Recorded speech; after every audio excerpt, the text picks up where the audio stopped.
जय श्रीराम। स्वागत आहे तुमचं सगळ्यांचं माझ्या YouTube चॅनलवरती, ज्याचं नाव आहे मराठी ब्लॉगर प्राजक्ता। तर आपण माझ्या या चॅनलवरती बॅगेची स्टिचिंग, जे डिझायनर बॅग असते तिची स्टिचिंग, कटिंग, नंतर ड्रेसची कटिंग आणि स्टिचिंग बघत आहोत। तर तुम्ही माझे सगळे व्हिडिओ बघितले असतील आणि नसतील तर प्लीज माझ्या चॅनलला सबस्क्राइब करा, लाईक करा, शेअर करा आणि हे सगळे व्हिडिओ वॉच करा। तर तुम्ही माझ्या ज्या बॅगेची कटिंग आहे, स्टिचिंग आहे, त्या व्हिडिओजला तुमचा भरभरून प्रतिसाद मिळाला। तुम्ही कमेंट सुद्धा केल्या। तर एका ताईची कमेंट होती की ताई, जे आपल्या स्कूलची बॅग असते ना तिची कटिंग आणि स्टिचिंग दाखवा। तर त्या ताई जर हा व्हिडिओ बघत असणार तर त्यांच्यासाठी मी हा रिप्लाय देत आहे की ताई, लवकरच मी तो व्हिडिओ माझ्या चॅनलवरती अपलोड करणार आहे स्पेशल तुमच्यासाठी। तर सध्या 3-4 दिवस वाट बघा, कारण माझे दुसरे पण बॅग आणि पिशव्यांचे वगैरे ड्रेसची माझी ऑर्डर आहे, तर त्या मला कंप्लीट करून द्यायच्या आहेत। तर त्याच्यानंतर मी नक्कीच तुमच्यासाठी स्कूल बॅगचा व्हिडिओ अपलोड करणार आहे। आणि जर तुम्ही हा व्हिडिओ बघत असाल तर कमेंटमध्ये नक्की सांगा की ताई बघितलं म्हणून। तर आज मी स्टिच करणार आहे माझ्या मुलीसाठी ड्रेस या कापडाचा। तुम्हाला मी कालच दाखवलेलं आहे कापड। तर तुम्हाला सांगितलं होतं की माझी मुलगी सारखी म्हणते की मला या कापडापासून मम्मी ड्रेस शिवून दे। तर मी याचा आज पेप्लम टॉप आणि प्लाझो पॅन्ट स्टिच करणार आहे। तिला तो ड्रेस खूप आवडला जो आधी शिवलेला होता। तर त्याची स्टिचिंग आणि कटिंग तुम्ही बघितली नसेल तर कटिंगचा एक स्पेशल व्हिडिओ मी अपलोड केलेला आहे। एकदम हळूवारपणे समजावून तुम्हाला 5 वर्षाच्या मुलीसाठी ड्रेसची कटिंग सांगितलेली आहे, स्टिचिंग पण सांगितलेली आहे। पण आज मी पुन्हा तुमच्यासाठी स्टिचिंगचा व्हिडिओ अपलोड करत आहे। तर पूर्ण व्हिडिओ बघा।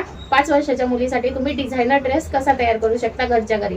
तर आपल्या व्हिडिओला सुरुवात करण्याआधी तुम्ही जर चॅनलवरती नवीन असाल तर सबस्क्राइब नक्की करा आणि लाईक नक्की करा। तुमच्या लाईकने आम्हाला प्रोत्साहन मिळत असतं। तर नक्की लाईक करा आणि कमेंट सुद्धा करा। तर चला मग आपण स्टिचिंगला सुरुवात करूया।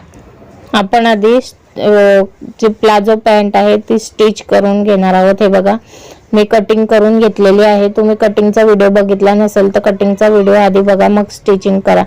तर जो आपला पार्ट आहे प्लाझोचा, तो पार्ट सरळ ठेवायचा आणि त्याच्यावर दुसरा पार्ट सरळ ठेवून जी साइडची आपण कटिंग केलेली आहे ती स्टिच करून घ्यायची आहे दोन्ही बाजूने। जसं मी स्टिच करते आहे तुम्हाला दाखवलंय तसं।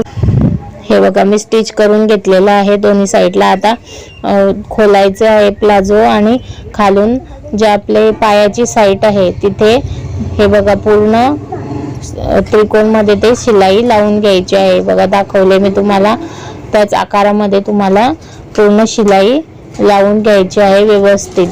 तुमच्या फिटिंग नुसार तुम्ही शिलाई करून घ्यायची आहे।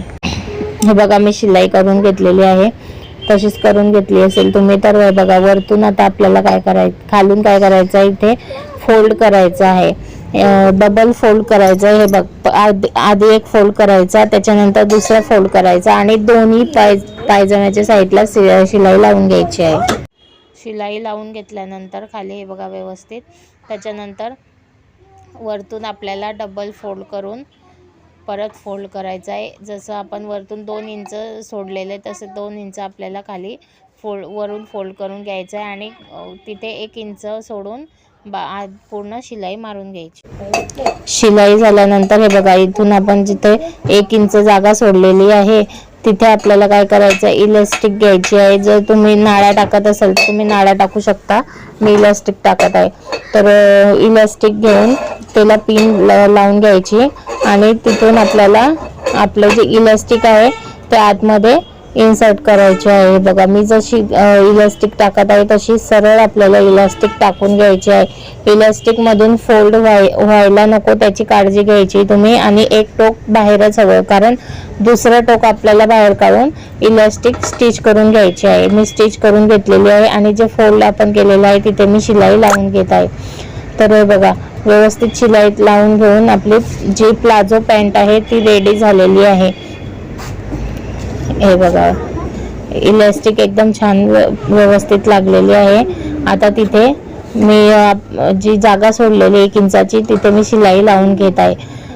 शिलाई लावताना लक्षात घ्यायचं की आपली जी इलास्टिक आहे ती शिलाईमध्ये आली नाही पाहिजे आणि फोल्ड व्यवस्थित करून वरचा कापड खालच्या कापडावरच फोल्ड झाला पाहिजे आणि शिलाई कापडावरच आली पाहिजे। इलास्टिकवर जर तुमची शिलाई आली तर तुमची पायजमाची इलास्टिक जी आहे ती लांबणार नाही। ती तिथे स्टॉप होईल, त्याच्यामुळे इलास्टिकवर शिलाई येणार नाही याची काळजी घ्यायची आहे. शिलाई लावून घेतलेली आहे मी. आता तुम्ही बघू शकता किती छान आपला प्लाझो पॅन्ट रेडी झालेली आहे. छोट्या मुलीची 5 वर्षाच्या मुलीसाठी एकदम परफेक्ट माप आहे हे. कटिंगचा व्हिडिओ तुम्ही बघू शकता आणि त्याच्यानुसार मग ह्या पायजम्याची तुम्ही स्टिचिंग करू शकता. हे बघा किती छान दिसते प्लाझो. एकदम छान पद्धतीने सोप्या पद्धतीने प्लाझो आपली रेडी झालेली आहे. तर आता आपण प्लाझो साईडला ठेवूया. आता आपल्याला स्टिच करायचा आहे वरचा आपला टॉप. वरचा टॉप स्टिच करण्यासाठी आपल्याला आपण जे वरच्या टॉपचे 2 पार्ट घेतलेले कट केलेले असतात ते घ्यायचे आहेत. हे जे मी दाखवले तुम्हाला ते खाली घेरासाठी मी कट केलेले आहे तो कापड. आता आपल्याला वरचा पार्ट घ्यायचा आहे. तर जो वरचा पार्ट आहे तो साईडला ठेवायचा आहे आणि जो खालचा पार्ट आहे त्याला 2 इंच आपल्याला मार्किंग करायचे आहे. सेंटरला 2 इंच मार्क करून सरळ लाईन ड्रॉ करून घ्यायची आहे. व्यवस्थित मध्यभागी लाईन ड्रॉ करायची आहे. जर इकडे तिकडे झाली तर आपल्या गळ्याचा शेप बिघडेल.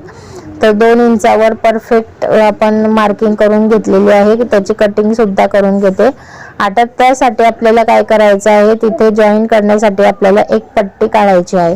तर आपण जेव्हा गळा किंवा मुंडा किंवा पायजम्याचं कटिंग करतो तेव्हा आपले पट्ट्या उरतात, छोट्या छोट्या पट्ट्या उरतात त्यातून. तर त्याचाच उपयोग करून आपल्याला या पट्ट्या जॉईन करायच्या आहेत गळ्याला, हाताला आणि इथे हुक लावायचा आहे तिथे.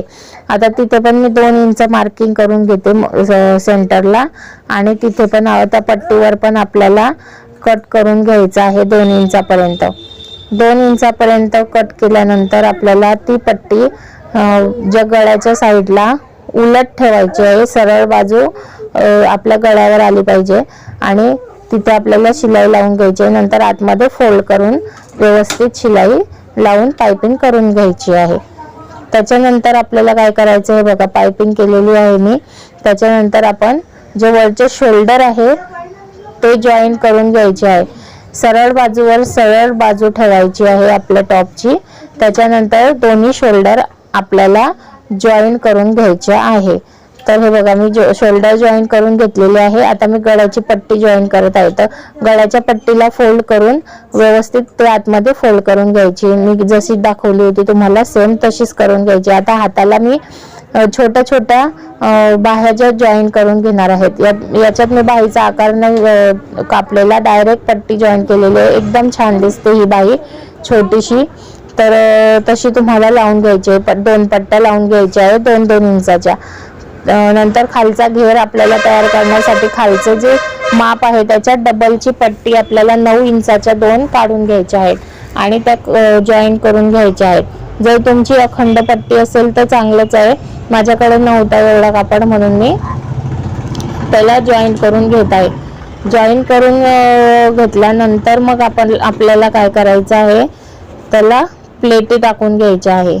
आणि जॉईन करताना नेहमी एक गोष्ट लक्षात ठेवायची, जेव्हा आपण पट्टी जॉईन करत असतो कुठल्याही याला कोणत्याही कामासाठी जेव्हा आपण कशालाही जॉईन करत असतो तेव्हा आपल्याला तो जॉईन दाब स्टिच देऊन लॉक करायचा आहे. नाहीतर आपली शिलाई निघते आणि आपलं ते तिथे चांगलं व्यवस्थित फिनिशिंग येत नाही.